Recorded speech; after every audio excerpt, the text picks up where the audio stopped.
Hi everyone, my name is André Terblanché and I am a full-time freelance actor, singer and entertainment coordinator, and I will be adjudicating the Sing It, Act It and Read It categories.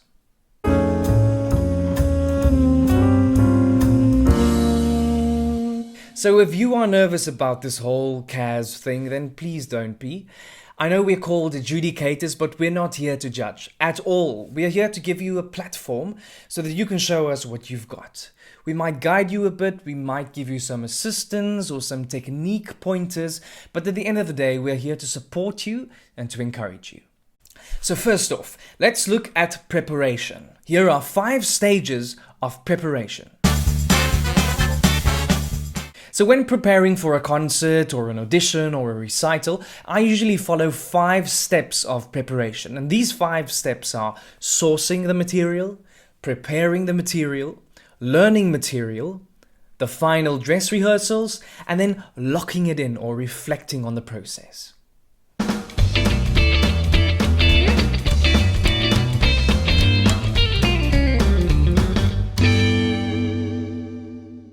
So let's look at the very first step, which is sourcing the material. Now, please look for something that's within your range. Now, when I talk about range, I mean that suits your voice range, that is appropriate to your age or your physicality, or that is within your frame of reference. It is going to count against you if you are 11 years old and you need to be acting the character of a 70-year-old woman. It's going to be difficult, and I'd say rather avoid that route. Another thing to look at when sourcing your material is to look at narrative. Make sure that the piece you are choosing to either sing or perform or read has a message. It has something to say, or it has some sort of perspective to share. So make sure that it's not just something to perform because you want to perform, but remember that when we are performing, we are conveying a message. So make sure that that material has something to say. Another thing to look at when sourcing your material is connection. You must have some sort of connection with a piece. So look for something that really speaks to you. Maybe it lets something that has happened to you in your life, or it just resonates with a message you have for the world. Whatever it is, find that special connection because it's just going to make you engage with the material a bit better. Lastly, when sourcing your material, if you are going to take a big piece and edit it down to something smaller or something more suitable for this specific program, make sure that you edit the structure in such a way that it still has a beginning or introduction, a middle or development, and then also an ending, a resolution. So when editing your material, make sure that it's still a full round narrative.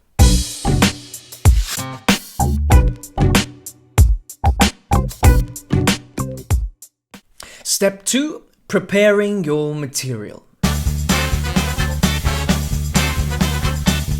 When preparing your material, I will advise you to print it out so that you can write on it, or if you want to go green and just use your tablet, then have a smart pen, or make sure that you use an application where you can make little notes and then save those notes, because you'll be using it when you work with your material for the next few days.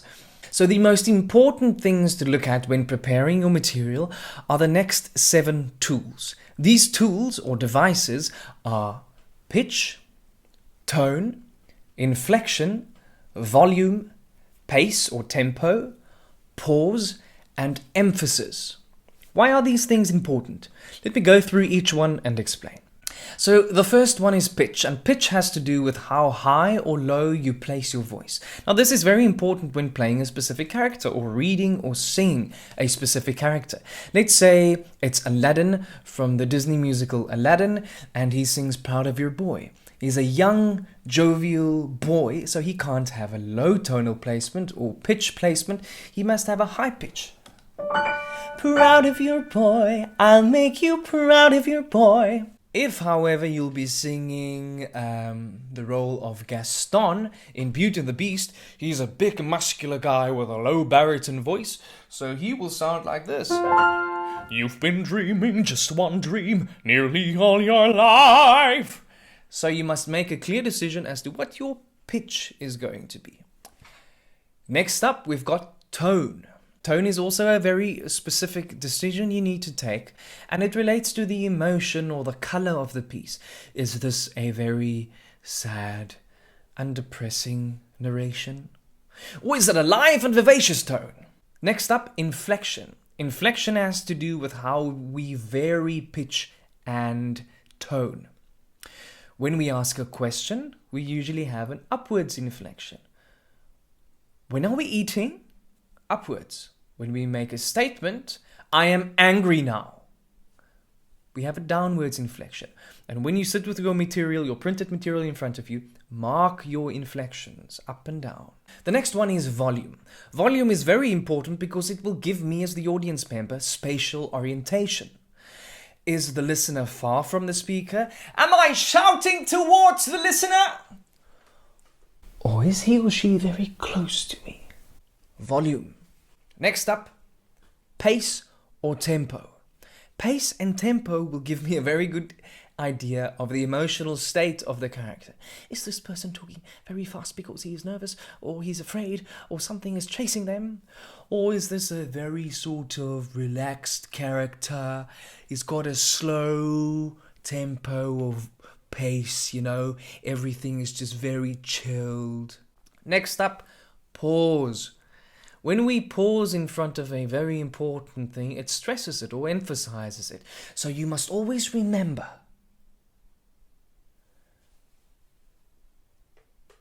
See, I paused there, you were waiting for it. Pause. The last one, emphasis. Mark the words you need to emphasize. A general rule of thumb is mostly we emphasize the three main parts of a sentence, which is the verb, the object, and the subject. I am going to kill you. So when preparing your material, use different color markers to mark these different devices: pitch, tone, inflection, volume, pace, tempo, pause, and emphasis, and write it down in your text or your music score.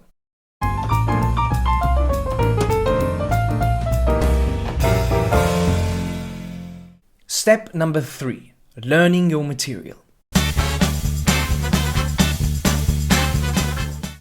So when you've already prepared your text with all those markers, you're going to go over into learning the material. For you to learn the material, it's very important that you create a comfortable and productive environment, which is isolated from outside disturbances or noises.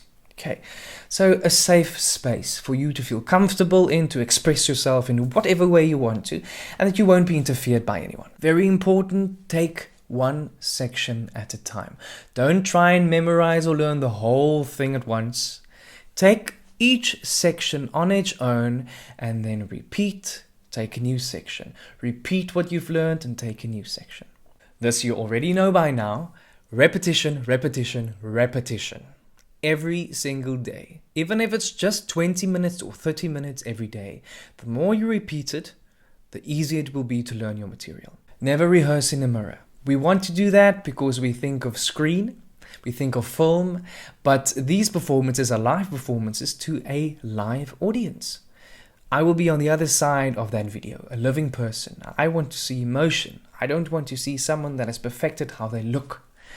That's what happens when you perform in a mirror. You adjust according to that visual reference. You don't perform from the emotion. It doesn't matter what you look like. If it feels right, I'll see it. The last thing to remember when learning the material is to be kind to yourself and to celebrate your progression. When you are advancing and getting this thing right, celebrate it. Congratulate yourself. Yeah, man, you've got this. And when you're not, encourage yourself.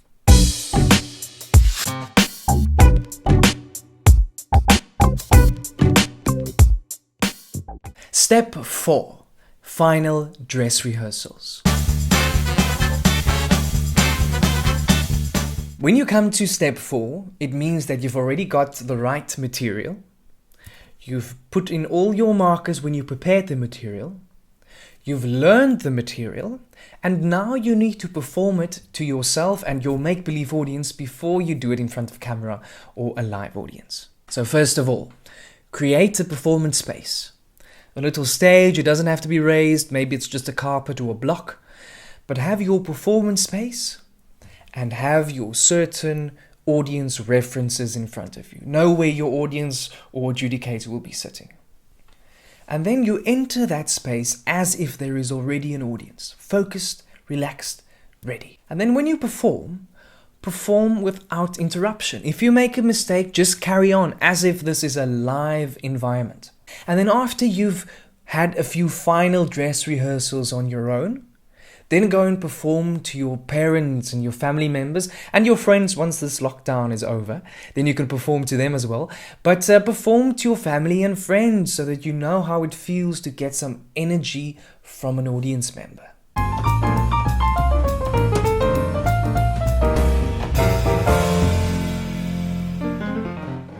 Step 5, the final step. Lock it in and reflect on the process.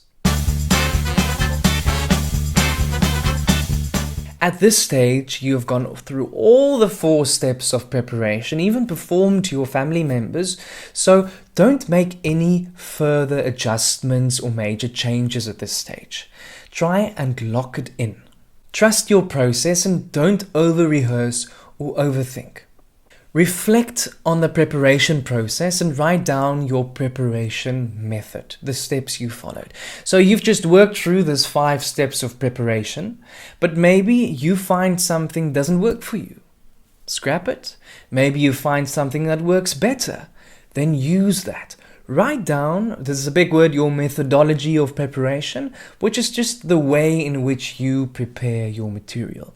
Write down your own little list or steps that you will then use when you are preparing material for a new adventure. And now that you've looked at what works for you or what does not work for you, look at what needs specific attention. Maybe I struggle with pitch and tempo variation. Or maybe my problem is final dress rehearsals. I can't get focused enough to perform as if there's an audience, and then work on that. Identify what needs more work. And then the very last thing to look at in step 5, locking it in, is to reflect on time management. Look at how long it took you to learn, how long it took you to reflect, how long all of these steps took you, and now you know when you need to prepare for another performance, you know how much time you need to prepare.